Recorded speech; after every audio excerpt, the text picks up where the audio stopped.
Through the ups and downs, we stand tall in this journey of growth. Day by day, through the ups and downs, we stand tall in. Hello. Good morning, Julia. So let's talk about mental health in the modern world. Mental health. We start with mental health or modern world? They're both a bit screwed up. I suppose, yes. I suppose it depends on where you're sitting in the world at the moment, isn't it? Yeah. What affects our mental health, or Well, what does it mean? well, let's go through it all. So, what even is mental health? What's your perception of mental health? I suppose being balanced, like as in your physical health. So if you've got good physical health, working on you to the same on your mental health as well, sort of on your mind and being making sure that you've got the balance, I think. You're not going to be completely healthy all the time. There's going to be things that are going to come in, and being in a healthy mind to be able to deal with things that maybe you may struggle with. Yeah. Or when you say you're not going to be in a healthy mind all the time, maybe you could be in a healthy mind all the time, but healthy doesn't necessarily mean happy. Healthy could mean exactly like you say, But you're balance. always going to have stressors. You're always going to have Exactly. Yeah. stresses. You're always going to have things are always going to happen. Like you Yeah. can't predict, things are always going to happen, good and bad. So I think maybe keeping things on an even rather than an up and a down. Even. So good mental health is being able to manage the things that are thrown in front of you. Yeah. Regulate. And bad mental health is struggling to manage life, maybe. Yeah. Do you think so? Have you ever struggled with your mental health in that aspect? Well, I want to say no, but probably. I talked before about when I worked in London and I used to come home every day crying. That's not healthy. No. But back then, I guess, what did I think? Maybe I thought it was my fault. I thought that, just something wasn't, I was doing something wrong or someone was being horrible to me. But I guess that was not healthy mental health. But I didn't feel it at the time. At the time, when you're in it. Yeah. What about you? Oh yeah, many times. But I think, like you say, you just and it's something that you kind of just you get through rather than, and then when you come out the other side, you kind of realise that. But there's been there's been sort of circumstances around that have been, I would say, that would lead to that, like obviously, perhaps losing your job or things that you would expect to have a dip in your mental health, say. Yeah. Could you manage them though? Or was it kind of crisis? I didn't seek it. Yeah, I didn't seek. I definitely had therapy at times, but I didn't take any drugs or anything like that. So is that Like, as in, normal I didn't go to the life? doctors. I didn't go to the doctors. So that was a dip in your mood? Like for a long period of time, I'd say. Right. Extended period of time. So, yeah. And unnecessary? I wouldn't say so, no. But it was, say, there was a time where I was in sort of bad relationships. Yeah. So that was something that was a stressor that I would say, if it was somebody that, say, was a client coming to see me or a friend coming to talk to me, you would think that, yeah, you rightfully feel down, or there's definitely a reasoning for feeling like that. Whereas I think if you can't manage smaller things that happen, say, but then I suppose this is all relative as well, like we were saying before about perception.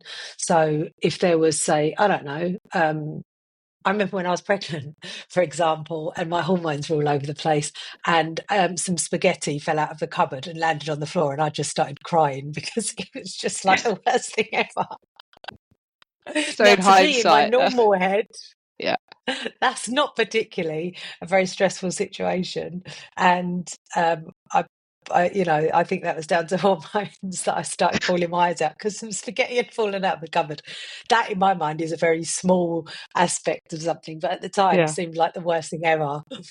So this is quite interesting because if you think about mental health across the generations, back in our grandparents' day, if you like, it was just Mm. not a thing. I believe it was just not a thing. I mean, people were locked up, weren't I they? don't think If people they, recognised it, but my grandmother on my dad's side was an alcoholic. oh, Um, yeah, She I mean, drank to self-soothe, I think so. But you mean being recognised as yeah, something? sorry, yeah, they Yeah. wouldn't have been.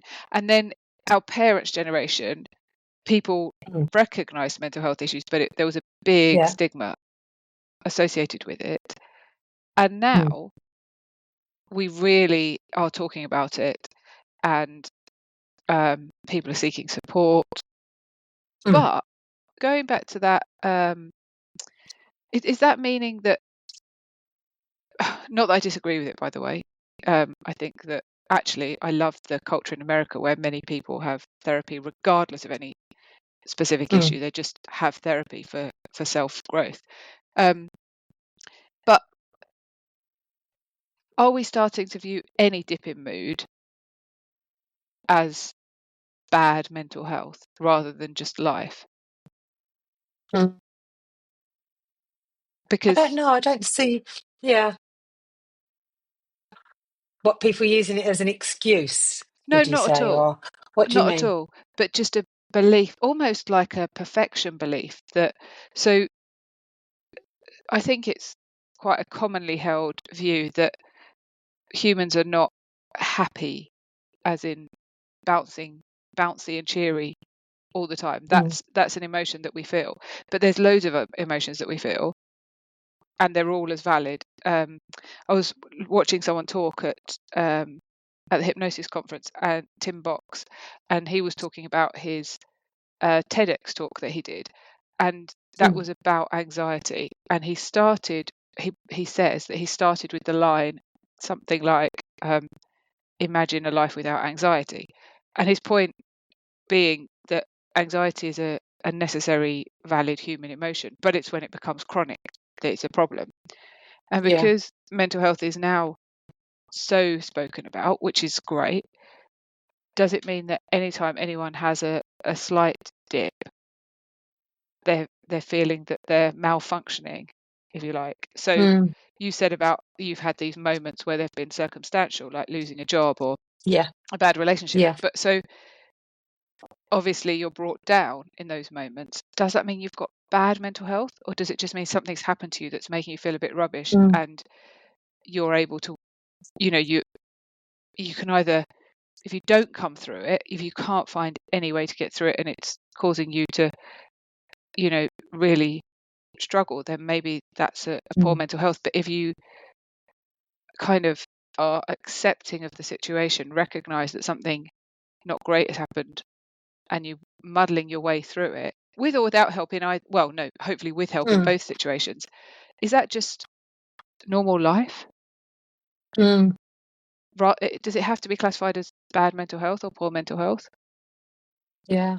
I mean, when you think about sort of other generations, I suppose, where they've grown up in like war and things like that, and then we're just walking around having bad relationships and different jobs, then is our perception of mental health now? We don't have a sort of an A to Z of what's or a 1 to 10 of what's really bad and what isn't. Well, I don't know, because I think that's subjective. Our word Yeah. subjective coming up again. I think it's, I know, I think that's, one person can be in Mm. war and be absolutely fine, and another person can get dumped by their Mm. boyfriend of 6 weeks and be Yeah. absolutely crushed. But more my point, and I think regardless of whether it's bad mental health or just life, therapy is fantastic to help someone explore that. So it's not about whether someone should go for therapy or seek support. It's more about, I feel like some people might believe that they're broken, or and then that can cause even more trouble, like a lot of self-blame perhaps, or shame, or because they're not able to continually be happy through life's ups and downs. And do you think that's from of what you've been taught growing up, or do you think that's what you've learned? I don't know. I just worry sometimes that teenagers are putting a lot of pressure on themselves, not really necessarily recognizing that there might be a dip in life, but they're resilient enough to get through it. With the support of therapy, that's okay. But that a dip in, I might be wrong about this, but it's just, I don't know, just when you said at the beginning about mental health, like it's either good or bad. Yeah, I definitely think that that the different age groups, particularly the younger generation now, there's a lot more self-harming, isn't there, than there were? Or is it just they feel like they can talk about it now? Because when I was talking to Pete, my other half, he said that when he was at school, there was definitely kids self-harming then, but maybe it just wasn't recognised and teachers just ignored it. Yeah, I knew some Whereas people who now, self-harmed. yeah. Whereas now it's more brought to the forefront and seen as a problem and not ignored. Yeah, I don't know, or possibly people are seeing it on social media. I wouldn't really have known about self-harm. No. And I I know didn't. some It wasn't people it just something that I knew happens. about. Yeah. Yeah, and I know that I've spoken to somebody who said that it just happened to them. They just, happened upon it because we didn't have the internet back in the day, and so I would say that the social media might escalate things now. I'll give people more options of what to do in certain situations, or to try maybe, but I Yeah. don't think. And maybe vulnerable people who are looking to be part of a gang. I don't mean gang as in gangland shooting type gang. I mean like a group, like looking to fit in or belong, might feel if they join that club. Yeah. Which is Like a modern day cult. Modern day cult. It's a mental health issue in itself, isn't it? Needing that to do something to fit in and belong. But I don't know. It's complicated, this mental health, but it's certainly, I think it's great that we're I guess there's now acceptance of support for mental health in the same way that you might go and speak to a nutritional therapist if you feel like your diet's not on point, or you might go and speak to a personal trainer if you want to know how to really help your body physically. And now it's acceptable to go and seek support if you want to make sure that your mental health is at a place where you're resilient enough to deal with life's challenges, I guess. Yeah, definitely. And then, do you think as well that have you had much therapy? Yeah, I've had If you've bits and if pieces. you've had if you've had things, have you gone for a specific reason, or have you Yeah. just gone to clear out clutter as such? I guess I've done a bit of both. I'm not asking you for the reasons, but No, I think I've done a just bit of meaning both. But if finances allowed and if time allowed, I would absolutely have weekly therapy. Oh, do you think weekly? Do you? Yeah, I reckon. Having said that, I've also realised that it's effective too to do various kind of workshop type things. So rather than going to a therapist and talking over stuff one-on-one, going to, like, maybe doing some kind of training or something in a group and Yeah. learning from other people in that way as well. I think there's benefits of both. So maybe Yeah. weekly therapy, maybe something like that. Oh, and if I had my younger years over again, I would absolutely go to one of these kind of community type places where you can do workshops all day, every day. Yeah, definitely. There's ones that you can go and sit in like silence for like 2 days or something. Go Yeah. to Costa Rica and sit in silence for 2 days. Well, I took Ezra. There's Dark room. do you know Vipassana meditation? No. It's a style of Say it meditation. again. Well, I'm saying Vipassana, but I don't actually know if I'm pronouncing it right. Okay. They have meditation centers, and they do children's courses. Unfortunately, now the children's courses are overnight, and Ezra and Shiloh won't go and stay overnight. But they used to be a day, and so I took Ezra once, and she went to the center. It's all free, and she went for the whole day and did meditation for the whole day. But their silent retreats are 10 days. Yeah. Get to know yourself in 10 days. Oh, have you read Ruby What, you a Wax's full book? 10 days? Yeah, you must. Have you read Ruby Wax's book? No, I think you've said that to me about her Oh, before and I haven't. absolutely brilliant. It's I'll put it about on my her. Well, list. she talks a lot about her 10-day silent retreat, and it's hilarious because she talks about the stories she'd made up in her mind about the other people, but not I about them, remember you about telling me. Yeah, yeah, what they thought of her. yeah, It's yeah. And then actually, yeah. yeah. Yeah, no, I So do remember. I don't think I've read it, but I do remember you telling me. I think you might have sent me some pictures of pages of it. I think that's why. yeah. Well, we'll Yeah. try that. I So what do you think don't know about? if I could do 10 days. Oh, that's the challenge, though, isn't it? Yes, maybe that's what, what you're shying away from is what you should be running towards. Exactly. There's a point in the 10 10 days days. quietness. It's it's not supposed to be easy or fun. If you mess it up though, do you have to start again? I don't know, So but you accidentally speak. well, everyone would look at you, wouldn't they? Oh no. I mean, it's unlikely you would speak to someone who's also not speaking. So you'd all have to start again. I'll be there forever. Never Yeah. come back. Well, it's worth exploring.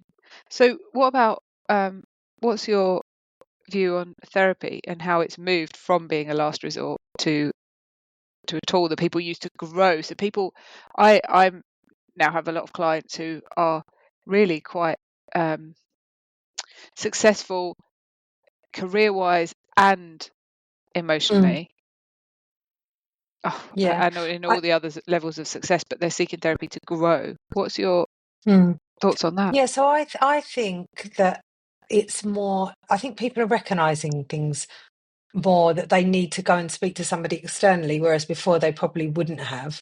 So, but is that because they're being is it because there's sort of things like you say, like social media, things are more mainstream now? There's no stigma attached to having therapy now, is there? Whereas back in the day, like you said, you would have been back in the days, probably before, or long before our time, you'd have been put in a mental institution, or you'd have been sectioned, or Mm. if you'd even admitted to any sort of feelings or anything that wasn't normal or seen as normal, you would be considered an outcast, wouldn't you? Whereas now it's more you could there's somebody you can go and see for anything these days. Yeah. If And you've got any problem at all, there's somebody that can specialize in it that you can go and see. what about if you don't have a problem? If you don't think you have a problem, Well, everybody has problems. says the therapist. I completely agree. But what about if you are kind of you could live. So there's some people thriving. I mean, maybe Mm, thriving is too strong a word, but they're doing really fine. Everything is mm. kind of pretty good in life. Is there still a benefit to therapy? Yeah, because I think with anyone, I think, and that's particularly sort of with women of my sort of age, I think you can be fine all along, and then things like hormonal imbalances, or just you've been powering through, say, as somebody that I was speaking to the other day uses as a term, and you've been going on through life like this for for however long, and then all of a sudden you something small could happen, and then you completely break down, Mm. um, because you haven't necessarily been looking after your mental health, because you've been just keeping going rather than recognizing that you're possibly at a time of crisis and getting some help with dealing with your emotions. So you And think then you come to a point where it crashes down, I think. so therapy is good to build resilience Mm, so that should you hit a crisis point, you've got the capacity to yeah. deal with it. What about just what instead of always looking down, as in like only ever looking at being there for fixing a problem, whether Mm. that's a current problem or a problem that may, like a hypothetical problem in the future, what about therapy Accelerating. to accelerate? Yeah. Mm, yeah. We talk Yeah. about And that as there's, I suppose coaching, there's don't we? people, yeah, but I think that's telling people what they already know. Is it though? Or if you go and see a therapist and you spend time like exploring yourself, Mm. understanding yourself more, even though nothing's a problem, but understanding the things The that, introspection of sort of yeah. of knowing what, yeah. So like you might But does that mean you've already dealt with things previously, and then now you're coming to it for an improvement session rather than anything else? well, I don't know. It might just be that people had a good enough childhood and upbringing that Mm. they've got a concrete enough base, if you like, that they've been able to deal with most of life's challenges, and maybe there's not been anything big that's happened to them that's Oh, caused some kind of trauma. And so different people have different capacities for stress, right? yeah. And they might be doing pretty well, like they've got great relationship, they've got good family, they've got good friends, they've got good routine, they've got success in work, but the like there's never a final point to any of that, is there? So everything can always get better. Mm. So is therapy helpful for those people who just want to keep exploring, or is it not? I would say so, but then I think if people are coming to you to excel themselves, but if they're coming to you because they think there's something wrong with themselves still, or that there's something wrong and that's why, then I think it's a constant, you're going to be constantly looking for things, aren't you? No, But I'm if you're talking coming about the to, people who believe they're fine, but they mm, want to get even better. yeah, So they're totally content, they like who they are, they're happy with everything, but they realize that they could achieve even more, or they mm, could just understand themselves even better. yeah, I think there's if that's the way you'd, but I just think there's certain time that you've got to live as well and just be. So do you think it's good to have like a burst and then have processing time? Mm, possibly. What does a coach do then? I think a coach is more telling you stuff that, as in bringing stuff out of you that you know is there, but maybe presenting it to you in a different way. So I guess I'm thinking that there's two different terms for the same thing. Mm. I wouldn't Are you? necessarily, well, I wouldn't necessarily consider that different to therapy. I think therapy is getting into the nuts and bolts and digging deep, whereas coaching is more surface level. Okay. There's definitely a difference. There's the therapeutic side to the coaching, without a doubt. Give me an example. So if you were coaching somebody that was, say, I don't know, leadership coaching, say, in a corporate environment, you would be more teaching that person how to be a better leader in the sense of the tools that they already have, rather than going deep into, say, trauma, or getting sort of deep into the subconscious side of things, like in hypnotherapy. Yeah. Whereas coaching, I think, is definitely more surface level. I don't think you wouldn't have the tools as a coach to dig any deeper anyway. Do you think there's people who seek coaching because it sounds better, or it sounds less like they've got a problem, when actually they need therapy? Possibly. Like they've got Possibly. they're stuck, and they do need a bit of deep digging around, but there's still that stigma of therapy.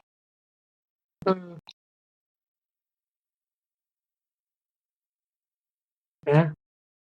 Because there is still a bit of a stigma, I think, isn't there? Well, there's definitely still a stigma. I know people who would never seek therapy. Yeah. I suppose the thing is, it's more accessible these days, isn't it? You can get access to more ideas on things there's more availability than there was before.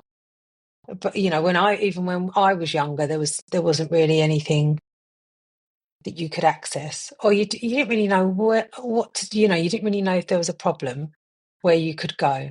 It was like you Yeah. went to the doctors, and then your doctors would then refer you to an awful counsellor, and then that you'd have to wait sort of 6 to 8 months for that. And then, I don't remember actually ever,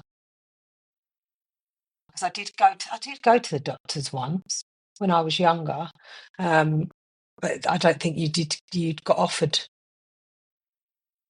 that kind of thing. Yeah, I would not know. I don't know if even our school had a counsellor. I don't think that's so. what I mean. Yeah, I don't think they did anything like that then. So things weren't so accessible. Yeah, but they think. do now, don't they? Mm. So So maybe that's why because there's things more that are more accessible, that it's more in the mainstream now, isn't it, for people, I think. Yeah. So tell me about what you're training for your RTT. RTT, that is right, isn't it? Yeah. Rapid transformational therapy. Yeah, I don't know much about it. Yeah. So it's basically it was a year's training, and it was live sessions that you did, or live training that you did. It was pretty much, because I started doing the training with you, didn't I, when you did, just after you did yours. So it wasn't, because this was just after COVID, it was all online. So you'd go and you'd have live sessions once a month, and that would be your training sessions. And then you'd go off in between, and you'd go into different groups and meet up and do the sessions with sort of your peers, say, sort of as training as well. And And that was over a year's time. What is with rapid exams at the end? Transformational therapy. So it's the Marissa Peer sort of theory on hypnotherapy. So it's got sort of a framework around it. It's pretty much like sort of a lot of other training that I've done as well, where it's got a structure of you start off with a induction and go through into, and depending on what the problem is where there's a system to it. Okay. So if you're sticking to that rigid structure, I think I've said that to you before. So there's, depending on what the problem is where you go in a line of a system, say. So it's less intuitive, I'd say, than other training that I've had before. And I think we've discussed this before, haven't we? Saying about where different kind of therapeutic frameworks go. And if you don't have the knowledge of the different frameworks, then you're stuck in a specific one. Like obviously your training that you did, where was that again? Yours, like originally, I mean, you've done tons and tons since then, and for your original hypnotherapy, the Essex Institute of Clinical Hypnosis. Yeah. So it was, it's kind of going from that into then learning other, because when you obviously you come out of your hypnosis training, you're kind of right, I've got to do it this way. So you're very much like sticking to what the process is, because that's what you've been shown. But then when you've got a bit more experience, I think with speaking to clients, then you get more of an intuition on where you should be going, rather than how to work with different people. Whereas I think with the coaching training, it's more sort of, ask these questions and this is where you should go, rather than really getting into the actual person as an individual. Yeah. Have you done And coaching what training? about you? Yeah, I have done coaching training like years ago, but it's very surface level. It's very much just like, so it's not as in depth, I don't think, as the therapeutic training I've had. That's interesting. And I guess Because everybody, it's not there, I don't think, to help you solve problems. It's more to show you a way, rather than to okay. be therapy. Yeah, it's really interesting. And how RTT is definitely a system. It's more, you don't. You stick to the system on it, and rather than. what's your view on different types of therapy? Yeah, I think I like the going into the subconscious. So that's my view on sort of looking at the subconscious side, because I believe that's where, well, it's my belief, whether or not anyone else believes that's where a lot of your, say, trauma, for example, is stored. And obviously, but I think it's a good idea as well, to look at the body side of things. So if you're not physically, well, like it's a Bessel van der Kolk, isn't it? The body keeps the score. So that's another thing that I think that it's everything's connected. Oh yeah, absolutely. What about you? What's your view in that sense? Well, just coming from what you've just said, I really struggle these days when like the first thing I want to know about somebody really is what their diet is like, what their sleep is like, and what their movement is like. Yeah. And if those three things are not, if they're not prioritizing those three things, then I think that needs to happen before any other change needs to happen. Yeah. I think they're so important. Definitely. And I mean, the Bessel van der Kolk, obviously, that's a different kind of that. That's the holding the trauma in the body physically. So slightly different, but from it was just me thinking about you saying it in the body, and so I really do find that people are.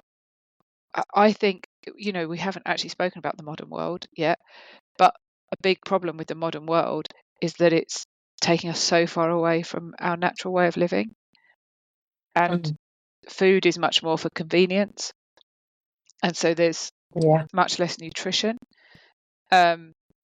Movement, there's people are finding they don't have time. They're sat in front of computers all day, and there is very little movement, especially when people are working from home and they're not even doing a commute, or we're driving everywhere because there's not time to walk. Even myself, my gym is a 10-15 minute walk away. Yeah, I drive every single time without fail because I can't. I mean, Can't close the door as well. Yeah, at least I'm going to the gym. Yeah, absolutely. It's the closest place. At least I'm going to the gym. But the thing is, I haven't got the time to even for that 15 minutes there and 15 minutes back. I can't seem to even make the time for that extra half hour in the day, which is ridiculous. But there's people who are busier than me and they can't even fit in the gym session. Not also, I'm quite sometimes people come and they say, oh, don't do any exercise, but it turns out that they've got dogs and they walk their dog every day, and it's like it doesn't, we only do this formal kind of like 45 minutes in the gym because we're not doing the natural movement throughout the day. But if you're doing the natural it's like I always think kids' playgrounds in the park, they're just fake forests, aren't they? It's like I don't. Yeah, I mean, I'm not really sure about the history of playgrounds, but I could just imagine they were set up because suddenly a forest was chopped down and built on, and so they had to put a playground in because the kids didn't have the forest anymore. And it's a bit like that, isn't yeah, it? The gym's just a fake way. It's a fake version of you hunting and gathering.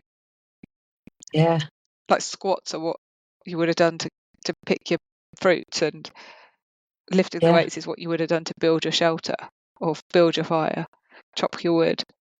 Running is So the what's the hunting. answer then? Well, the answer is, from my perspective, if you're going out and walking your dog every day, you are exercising, you are moving, you're doing what we naturally should be doing. You're walking. You don't have to then Yeah, go and do 45 minutes yeah, in the gym. But yeah, I think that those three things, and sleep. yeah. I mean, Who yeah, prioritizes their definitely. sleep? Yeah, yeah. Imagine, I do I'm going. massively. Uh, do you know? I think I said this on the podcast before, and I believe it's Jay Shetty, who I remember listening to him on a podcast once, or maybe I read it in his book. He said that he says no to anything that's going to prevent him from going to bed at his normal time and getting his normal 8 hours sleep opportunity. And Yeah. how often do you hear that though? Invite someone out for Mm. the evening and they say, sorry, I can't come because I have to go to bed at 9 o'clock. It That's doesn't the sort of actually, thing I say. well, it's the sort of thing I would say as well. I'll allow it It once a month. doesn't happen very often. But I want people to be doing, to some extent, you've got to also make sure Mm. people are socializing, because that's another um, thing that destroys mental health for people who are not socializing. But yeah, people going to bed at midnight, scrolling their phone for an hour, Yeah. falling asleep, but probably not actually falling properly into sleep state for But 2 then, hours. do you have your phone? Like, because this is another thing as well. Is you try, particularly with the teenagers that I'm working with, you're not going to get them to get off their phones. Like, let's face it, in an ideal world, that you would ask them, you need to be off your phone 2 hours before you go to Yeah, bed, blah blah, and leave your phone outside the bedroom, which I don't do myself. So, and I think you do, don't you? You have yeah, your phone outside. But so I just think it's more. I've got a few. Is like, well, curate your feed so that it's something nice then, rather than watching. yeah, Make sure that you've got either a Spotify list that's got something nice to listen to on it, or so that if you are on your phone before you go to bed, you're not listening to anything that's sad or going to not put you in a good sleep frame. Because there are things that there's Spotify playlists that you could suggest somebody to put on, or things like that aren't going to keep them up all night. Meditation and things like yeah. that. But it's not just, it's two things, isn't it? Because it's the doom scrolling and the anxiety that Mm, brings, but also the blue yeah. light problem. Mm, So yes. I suppose there's, if you, like you say, you're not going to get them to switch off, then No. blue light glasses, I guess, are the other option. Yeah. Have you got blue light glasses? No, I haven't. but I do try to turn my phone off or stop looking at it Do you have at and least you an have hour. it outside? You don't have it in the bedroom either, do you? No, we don't, and that's become a bit of a thing. No screens in the bedroom, and actually, Mm, the reason it started was because of sleep, and now the children are getting older. I'm realizing how important it is to have that rule in the house, because they don't have phones and they don't have screens mm, right now, but they will do at some point. And I don't want to model. I don't that they won't have those in their bedroom. mm. And I feel like it would be very contradictory. Is that the right word? For me to be Yeah. If having you my phone in the yeah, bedroom now, and then to say to them, no phones in the bedroom. So it's just a thing we have now. yeah, No phone, no screens in the bedroom, and then when they do have access, or when they do have phones, they just will know no screens in the bedroom. I also think it's a healthy habit for them to take into adulthood. yeah. And this is the thing. I think if you were, it's kind of the crossover. I was at the crossover stage with my daughter, where phones were just kind of coming into the internet phase. Yeah. before. So it was kind of, I don't know, I don't know, even remember, you didn't really go on your phone at night time or in No, bed well, because it there didn't was really, nothing to not look when, at. yeah, there was nothing to look at. Yeah, you read books. Yeah. Yeah. Even now, I've got my book on my phones or on my my iPad. Like I read on my iPad. I actually have got a paper book I'm reading at the moment, but Does it affect paper book. do you A notice it? book. Do you notice the blue light affecting your sleep? I don't think so. No, I'm really because I'm up at sort of 5:30 every morning anyway. So for me, it's because my dog wakes me up. So for me, it's a necessary because I'm really tired anyway. So it doesn't take me long to fall asleep, but I do go to sleep listening to something, So you don't. How soon before going to but sleep not the do you light. stop looking? I probably don't. Well, I don't look at it when I just to put the podcast on, and then that's it. I shut my eyes and I'm off to sleep. But Doesn't prior take me to long to that, get to do sleep you anyway. Has done scroll? probably, yeah. I don't consciously think, oh, I need to stop looking at my phone now because I'm going to bed. Yeah, it's an interesting thing because I didn't notice I might be the on my laptop as effect. well. Yeah, I didn't notice the effect Mm. till I stopped doing it. Oh, okay. Mm. Mm. And I've And heard that. how did you notice? What did you notice? I Because I've got a realised sleep tracker and everything, and I don't it was Yeah, go on. a Sorry. feeling. I realised how much deeper my sleep felt when I wasn't doing the phone. Mm. I hadn't noticed that it was like, and now I notice it. So if I have perhaps a client online, right up until I'd go to bed, so I'm looking at the Mm. bright computer screen, and then I go to bed, I'll notice that night I'll have a really light sleep night. Ah, that's interesting. Well, I might try that then. Yeah. I should practice what I preach, really, shouldn't I? Well, you can't be perfect. The thing is, when you preach this stuff, people are only going to take a little bit of it anyway, aren't they? Yeah.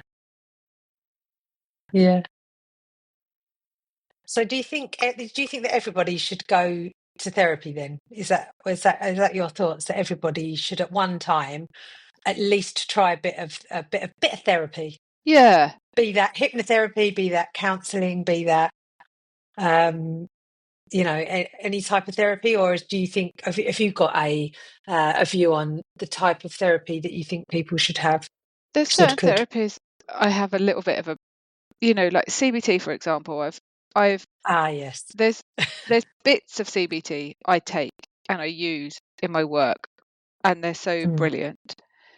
But I do get a lot of people come to me who have had CBT and it's not worked for them. And then I read The Anatomy of Anxiety by Dr. Ellen Vora. She's got quite strong opinions on CBT, which basically can be boiled down to the fact that it's not allowing someone to listen to their internal voice, if you like, or intuition or cues.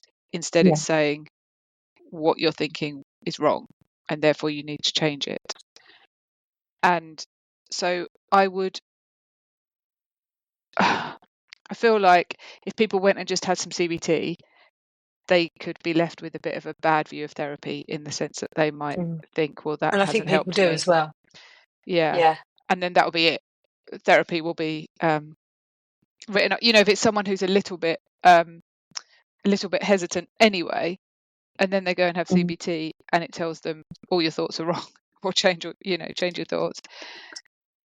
They That's could. why I think it boils down to the therapist that you go and see as well, making sure that Absolutely. they're open to, because I do think that particularly when it comes to counselling, that they're box ticking exercises, and I think sometimes it can be more harmful than Yeah. doing good if you can't think outside the box Yeah. when it comes to the people that you're seeing. Yeah. And then I think I don't know. My opinion is the more diverse somebody's training, Mm. the better experience you're going to get. So Yeah. I would be more interested in someone who's done lots of. It doesn't have to be like we're not talking like, oh, you need someone who's like PhD in in something. It's not that kind. It's not kind of got all the certificates type training. I mean, more has done a variety of different things and lots of things for themselves as well, because then their experience is going to be more wider.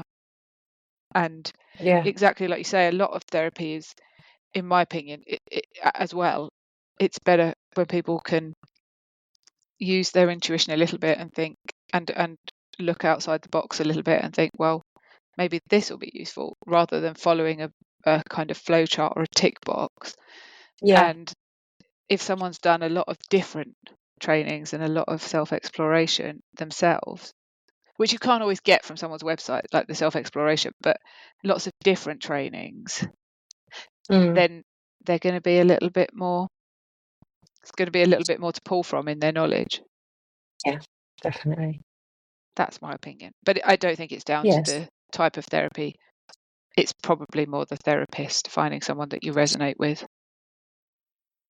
Yeah, definitely. Yeah, because I've had some people that I've been to, and then I've been like, they've not been amazing. Yeah. And then others that you've just been like, you've been blown away. So Yeah. it's the lack of the door or the research. Yeah. And of course, we've very much got this just stop it culture now, haven't we? Maybe we've always had it. I love it. I Can I think it's explain brilliant. that? Well, I mean, I suppose I've always, well, maybe I've never really acknowledged it, but someone sent me once that funny sketch. I forget who it is, Bob somebody or other, and it's just stop it. And it's the therapist, and she comes to the therapist, and he says, "I'm going to give you 3 words." And it's going on for a while, she's waiting for these profound 3 words. And those 3 words are, just stop it, just stop it, just stop it, just stop it, just stop it. And I think it's brilliant. And then there's another hypnotherapist who was the one who sent it to me, and this is very much his attitude and the way he works. Stop it. And I think this happens. I was speaking to someone yesterday who had been to see a counsellor but was feeling that the counselling wasn't really helping. And I said, what are you actually seeking counselling for? And they said to love themselves a bit more and to feel less anxious and just be a bit happier. And I said, well, what did your therapist say? And they said, the therapist told me that if I loved myself more, I'd be happier. So just need to love myself more. And it's just that, just of it. It's that, and I'm sure as therapists, To we've love all yourself. been there. Well, what does that mean? Yeah, exactly that. We've all been there and not really been at a loss and just not known how to, just not known what to do in that moment or what to But say. also I just think as well, when it comes to that, like I did some other training, like conversational hypnosis as well, and that was more opening up questions and seeing people's reactions to questions, like when they come to you with a problem, and being open to that rather than just trying to fix Yeah. as such. Like I think some, like you're saying, just love yourself. It's more, what are you when you're asking them questions, where are they going with it, rather than telling them. Yeah. Yeah. I think. And it's amazing as a therapist, I'm sure you've experienced this too, but there are moments when I don't get it right.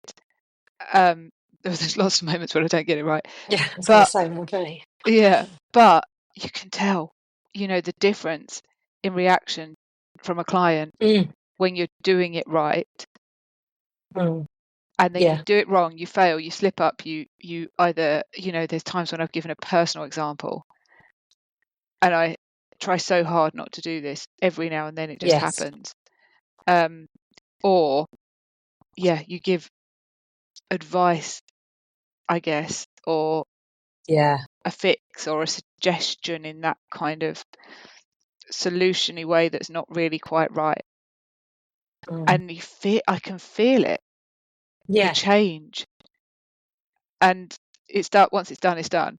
And it isn't that often, but it immediately changes the dynamic. Yeah. But also when you do get it, like you said, when you get it right, the aha moment. Yeah. That's And also I think for people to come to their conclusions and helping them come to it themselves is the best thing. Oh, of Like the course. feeling like, Yeah. completely from my side. Yeah. Absolutely. Yeah. But yeah. And then do you practice? Do you do self hypnosis? Do you use hypnosis on yourself? Of course. As the Every saying day, might all go, the time. self hypnosis is. I think so, not formally. Mm. Like I don't say, I'm going to sit down now for my 15-minute hypnosis today. Oh, But I think it's so embedded in my way of being that it happens, because it doesn't have to be formal hypnosis, does it? I no. mean, and it can be conversational, like you say. It's a state of mind, Mm. essentially. And so Mm. if you can be in that But you state go of off mind, into trance like every day anyway, don't you? When you're sitting there, that's hypnosis in itself. So you can yeah, catch those unconscious moments. Then, yeah, I think I definitely, even things like sticking to a routine in terms of like on the days when I don't want to go and exercise. Today I'm going to a gym class and I'm a bit like, oh, can't be bothered. But I'll go, and I mm. think there's something in that ability as well. It's not hypnosis necessarily, but it's the same kind of thing. It it's positive. I will talk to myself positively about it rather than I talk myself Mm. into it rather than talking myself out of it, I suppose. And I guess it's the same kind of thing. Yeah, yeah. It's like me with the walking of the dog. You don't have a choice. Yeah, exactly that. Yeah, make something a non-negotiable. Yeah, yeah. So, do you think that's the answer to people's mental health? Then, Make it non-negotiable. Yeah, yeah, just stop it. make your mental health just stop it. Make your mental health non-negotiable. I personally think it definitely is something that's a non-negotiable, to be working on that, to have your self-awareness, to have your mental health, Yeah, mental health, mental wealth. yeah, yeah. Mental health, mental wealth. Not heard that before. Yeah, so there we go. On that note, On that note, I'll bid you farewell. I bid you goodbye. With friendship as our guide, together we'll grow, grow, grow, grow, grow, grow, grow. Grow together we'll grow, grow, grow.